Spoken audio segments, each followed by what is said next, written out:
Šiemet Lietuvoje į pensiją išeis daugiau žmonių, nei darbo rinkai įsilies naujų darbuotojų. Ekspertų teigimų dirbančiųjų skaičius pastarąjį dešimtmetį augo, todėl didelių pokyčių šalyje neturėtų būti. Dalis pensijos sulaukusių žmonių dėl mažos pensijos dirbs toliau. Siekiantiems įsilaikyti darbo rinkoje vyresniems gyventojams užimtumo tarnyba siūlo karjeros planavimo paslaugas. 64 metų graikų romėnų imtynių treneriui Vladimirui artėja pensija, tačiau sako, dirbti dar planuoja ne vienus metus. Planuoju dar simboliškai, jeigu skaičiuojant kaip treneris, norėčiau dar 2 olimpinius ciklus atidirbti. Čia 8 metai. Jaučiuosi, kad kaip ir reikalingas, ypač vaikų sporte ir federacijai daug padedu.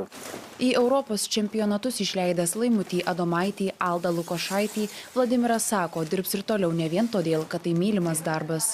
Ir atlyginimas, tai kada daug dirbi, šiek tiek uždirbi, tai kol kas ir pinigai pravers, nes mano pensija būtų šiuo metu mažoka.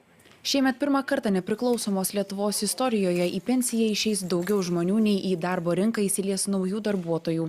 Ekspertų teigimu, tam įtakos turėjo mažas gimstamumas prieš 20 metų ir emigracija.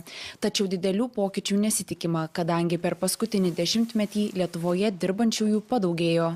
Mes beje pensinio amžiaus gyventojų turime dirbančių apie 12% ir tai yra gana geras rodiklis. Taip pat neblogas rodiklis yra tų žmonių, kurie yra prieš pensinį amžiuje, 10 metų iki pensinio amžiaus, irgi užimtumo lygis yra gana aukštas. Mokesčiai mažesni. Lietuvos socialinių mokslų centro direktorius sako, Lietuva yra viena pirmaujančių ES šalių, kur gyventojai sulaukę pensinio amžiaus vis dar dirba.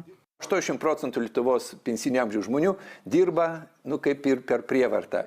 Mažą pensiją, nori padėti vaikams, nori kažką dar sukaupti ateičiai. Tai faktiškai tai nėra gerai. Ekspertų teigimu, rūpintis pensiją dėrėtų kuo anksčiau, reikia ir valstybės pagalbos. Tam pritarė ir Lietuvos pagyvenusių žmonių asociacijos prezidentas. Gal mes sakykime, ko mes norime, ko mes tikimės ir tada prie bendro stalo galime surasti kokį tai sutarimą. Mes norime ne niekinančio požiūrio į senjorus, nes liečia kokius tai konkrečius veiksmus, nesimato. Tai prašiausia norime, kad bent jau mūsų išklausytų ir gal vis dėlto su mumis pradėtų tartis. Užimtumo tarnybos teigimu vyresnio amžiaus žmonėms patariama kasmet tobulinti turimus įgūdžius ir profesinę patirtį. Tai leidžia išlikti arba iš naujo įsitvirtinti darbo rinkoje. Šiemet užimtumo tarnyboje pradės darbą 13 karjeros centrų, kur profesinio informavimo ir karjeros planavimo paslaugos teikiamos, taip aš sakau, nuo mokinuko iki. Ir visiškai nepriklausomai nuo to, ar žmogus yra registruotas užimtumo tarnyboje ar ne. Užimtumo tarnybos duomenimis pernai vidutinės kvalifikacijos reikalaujančiuose darbuose vyresnių kaip 60 metų žmonių įsidarbino 48%, aukštos kvalifikacijos darbuose 16%, nekvalifikuotose 37% įdarbintų asmenų.